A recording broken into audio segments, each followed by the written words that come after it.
बात है, विट्ठलपुर गांव में एक छोटी सी लड़की नैना रहा करती थी। नैना बहुत ही प्यारी लड़की थी। वो रोज समुद्र के किनारे जाती, घंटों बैठकर समुद्र को देखा करती थी। नैना की माँ नहीं थी, उसके पिता शहर में काम किया करते थे और वो गाँव में अपने चाचा और चाची के साथ रहा करती थी। नैना के चाचा और चाची दोनों ही उसे बहुत तंग किया करते थे। जब नैना के पापा आते तो सभी घर में अच्छा बनने का नाटक करते और जैसे ही नैना के पिता चले जाते फिर से वे दोनों नैना को परेशान करने लगते। उस परिवार में केवल नैना के चाचा का बड़ा बेटा कन्नू नैना का ध्यान रखता था।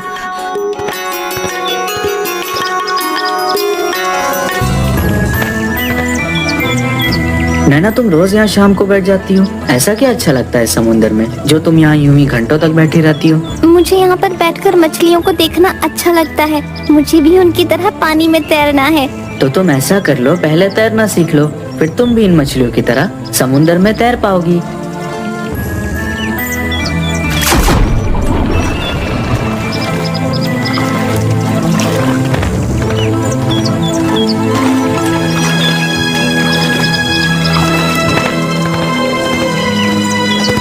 ओ नैना, उठी नहीं क्या? कितना काम पड़ा है, जल्दी उठ। इस घर में तो मुझे सिर्फ नौकर बनाकर रखा हुआ है। ओ महारानी, उठ भी जाओ। ये मटका इधर लाओ, इसे मैं रख दूंगा। कमरे में तुम जाओ, खाना खाओ। भैया रहने दीजिए, चाची को पता चला तो वो बहुत डांटेगी। तुम चिंता मत करो, मैं संभाल लूंगा। हाय हाय, मेरे लड़के से काम करा रही है। एक काम दिया है तुझे और वो भी नहीं कर पा रही है। सुन कन्नू, तू ना इसकी बातों में मत आया कर, समझा? मैं नहीं उससे मांगा था, मुझे कुछ काम था इसलिए मैंने ले लिया। इसमें क्या बड़ी बात हो गई, जब देखो आप उसे ही डांटती रहती हो। इसके बाद नैना भी अपने काम पर लग गई। दिन बीतते गए। अब नैना 18 साल की सुंदर कन्या में बदल गई और अब वो भी मछलियों की तरह तैरने में माहिर हो गई थी। इसी कौशल का इस्तेमाल कर अब वह समुद्र में मोती ढूंढने के लिए जाने लगी। नैना तैरने में इतनी कुशल हो गई थी कि जितनी बार पानी में डुबकी लगाती कुछ न कुछ लेकर जरूर आती। एक दिन जब वह समुद्र तट की ओर जा रही थी। और बता मेरी जलपरी, आज क्या मिला तुझे? ये देखना भाई, कितने सारे मोती। मुझे एक बात समझ नहीं आती, हम भी तो तेरी तरह तैरते हैं लेकिन हमें तो कभी इतने सारे मोती नहीं मिलते। क्योंकि आप इन सब चीजों के लिए पानी में जाते हो और मैं पानी में खुद को पाने के लिए। और पानी की दुनिया इतनी सुंदर है कि मेरा मन करता है काश मैं भी मछली ही होती और वहाँ जितना चाहती उतना रह पाती। वाह रे मेरी जलपरी, अब घर चल, माँ इंतजार कर रही होगी।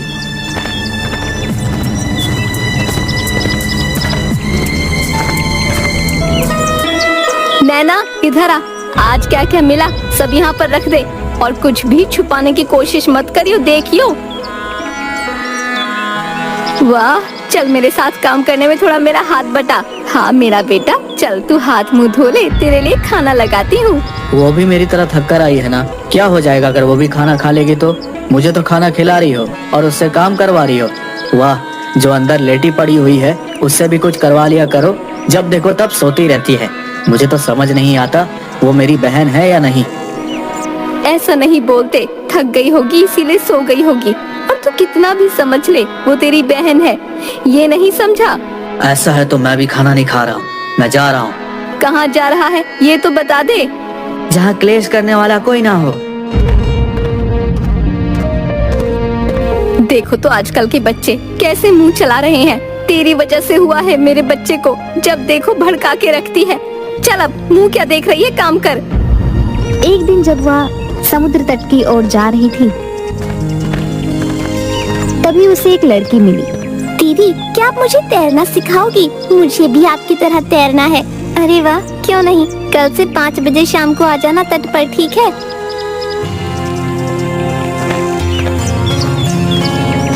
दीदी मैं आ गई। आओ आओ, सबसे पहले हमें सांसों को अपने नियंत्रण में करना है, इसीलिए तुम रोज थोड़ा थोड़ा सांस रोकने का कार्य करोगी। और जब तक मैं न कहूँ तब तक पानी में मत जाना, अकेले जाने में खतरा है। ठीक है दीदी। इसी तरह 5 बजे से नैना उसे सिखाती और 6 बजे घर चली जाती। एक दिन जब वह घर जा रही थी उसने देखा कोई दर्द में चिल्ला रहा है। वह उस आवाज के पीछे गई। उसने वहाँ एक जलपरी देखी। जलपरी, क्या हुआ तुम्हें? डरो मत, मैं कुछ नहीं करूंगी।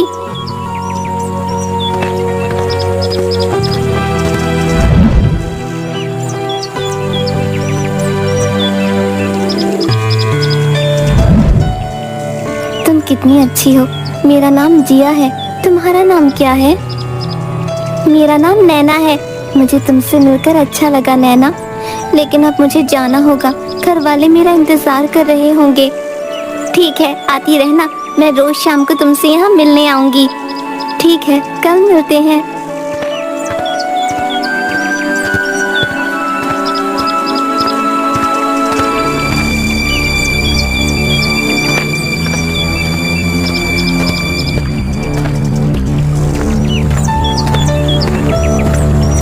नैना कैसी हो? मैं ठीक हूँ, तुम कैसी हो? मैं भी ठीक हूँ। तुम्हारी चोट कैसी है? मैं अब ठीक हूँ नैना। तुम जल परी हो। तुम्हारे लिए पानी में सांस लेना कितना आसान है, और एक मैं हूँ। देखो नैना, हर किसी में कोई ना कोई गुण जरूर होता है। जैसे तुम जमीन में जहाँ चाहो वहाँ जा सकती हो, लेकिन मैं नहीं, क्योंकि ऊपर वाले ने हमें हमारी जरूरत के हिसाब से अलग अलग बनाया है। इसलिए तुम दुखी मत हो। और बात पानी में सांस लेने की है, तो मैं तुम्हें कुछ दे सकती हूँ जिससे तुम पानी में सांस ले सकती हो। क्या सच में ऐसा हो सकता है? क्यों नहीं? क्या तुम हमारी दुनिया में आना चाहोगी नैना? क्यों नहीं? कल सुबह सुबह सूरज उदय होने से ठीक थोड़ी देर पहले आना। मैं तुम्हें लेने आ जाऊंगी। ठीक है। वैसे तुम्हारे बाल कितने मुलायम हैं, और तुम्हारी पूंछ भी।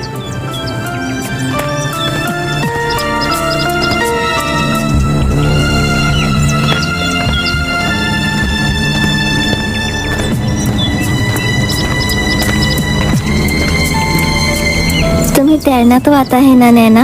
हाँ, ये लो, इसे पहन लो। ये क्या है? इसे पहनने से तुम लंबे समय तक पानी में सांस ले सकोगी।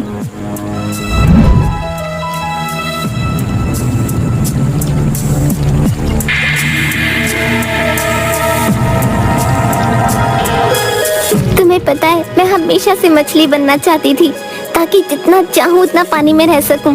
तुम्हें पता है, मेरा भाई तो मुझे जल परी बुलाता है। इस लॉकेट की वजह से तुम कभी भी जब चाहो पानी में आ जा सकती हो।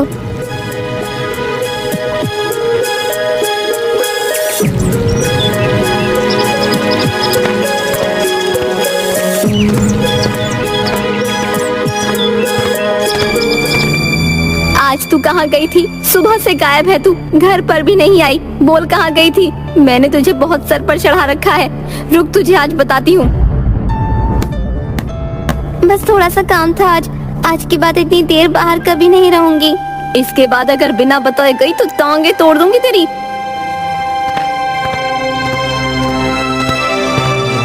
अजी सुनिए ना, ये जाती कहाँ है? रोज शाम को बाहर जाती है और देर से वापस आती है। कहीं कुछ छुपा तो नहीं रही हमसे? हाँ, ये तो मैं भी सोच रहा हूँ। बहुत दिनों से समुंदर से कुछ ला भी नहीं रही, कहीं खुद ही बेचकर पैसे तो जमा नहीं कर रही। सुनिए जी, आप ऐसा करिए, हम इसे कल जहाँ जाना चाहती है वहाँ जाने देंगे, और आप इसका पीछा करना, ताकि देखें तो ये क्या गुल खिला रही है। ठीक है, कल पता चल जाएगा महारानी करती क्या है।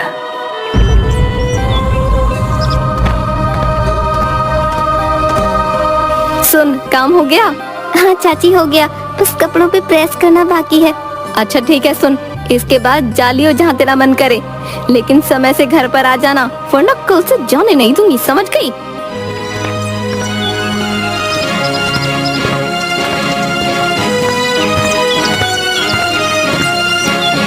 ये चोट कैसे लगी तुम्हें?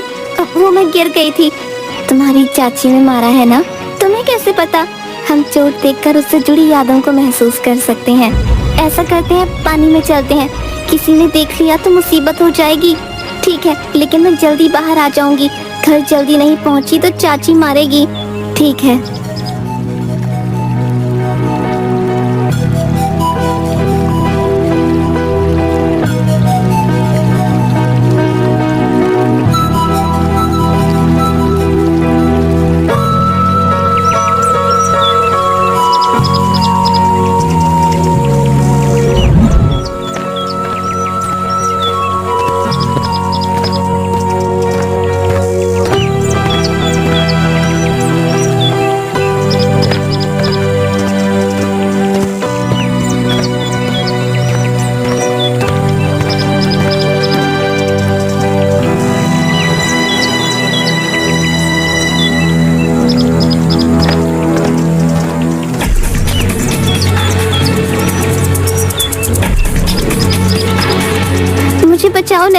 मेरी जान खतरे में है। कुछ लोगों ने मुझे यहाँ बांध कर रखा है, मेरी मदद करो। जिया तुम कहाँ हो? मुझे नहीं पता, पर यहाँ बहुत से लोगों के आने जाने की आवाज सुनाई दे रही है। ये जगह काफी पुरानी लगती है, मुझे बचाओ नैना। तुम डरो मत, मैं तुम्हें ढूंढ लूंगी, भरोसा रखो मुझ पर। नैना ने कई दिनों तक उसे ढूंढा,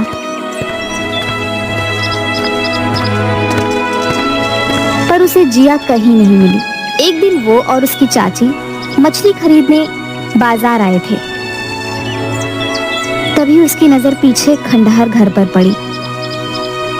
जिया ने कहा था कि वो जगह पुरानी है, कहीं जिया यहाँ तो नहीं। मुझे एक बार कैसे भी करके वहाँ जाना चाहिए। चाची मैं भी आती हूँ। कहाँ जा रही है?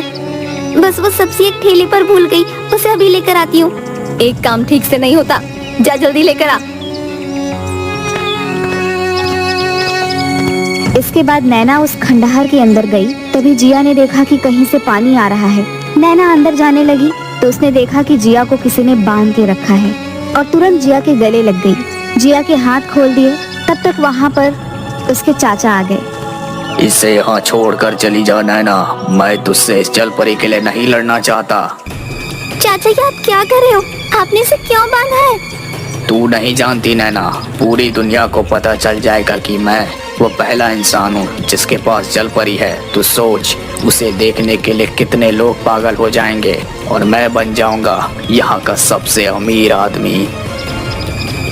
ऐसा मत करो चाचा, ये भी हमारी तरह है, इसे रहने दो। इसको अपने फायदे के लिए इस्तेमाल करना सही नहीं है, आप इसे जाने दीजिए।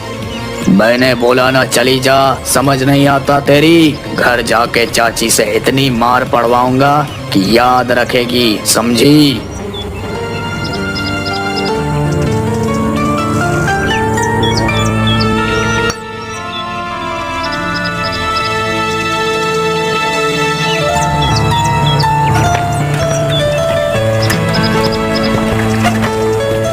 मैं तुम्हारा एहसान कभी नहीं भूलूंगी।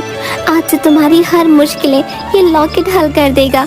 लेकिन मेरे चाचा को तुम्हारे बारे में कैसे पता चला? उस दिन जब हम पूरा दिन साथ थे, उसके कई दिनों तक नहीं आई मैं। हर रोज तुमसे मिलने आती थी।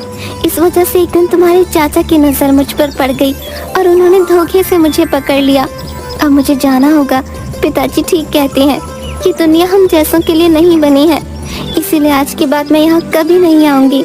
लेकिन तुम्हें मुझसे जब भी मिलने का मन करे तुम आ जाना। इस लॉकेट को संभाल कर रखना, समझी? ठीक है।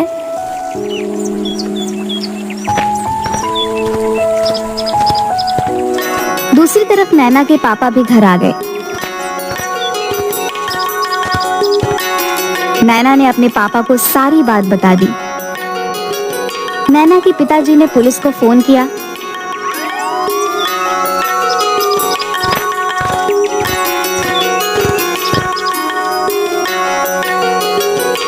और नैना के चाचा चाची दोनों को ही बचपन से नैना को परेशान करने के जुल्म में जेल में डलवा दिया। इसके बाद नैना अपने पिताजी के साथ शहर चली गई और अपनी बाकी की पढ़ाई पूरी करने लगी। लेकिन जब भी नैना गांव आती, समुद्र के किनारे जलपरी से जुड़ी अपनी यादों को याद करती। क्या वो जानती थी कि अगर फिर से वो जिया से मिली तो फिर से कोई ना कोई उसे नुकसान जरूर पहुंचाएगा? कभी कभी आप कुछ रिश्तों की सलामती उनके अपने पास होने से ज्यादा चाहते हैं। उस वक्त आप उनके दूर होने से भी खुश होते हैं, क्योंकि आप उन्हें कोई भी तकलीफ पहुंचते हुए नहीं देख सकते। इसलिए हमारी नैना उस जगह पर जाती और अपनी प्यारी सी दोस्त को महसूस करके वापस जिंदगी में लौट आती।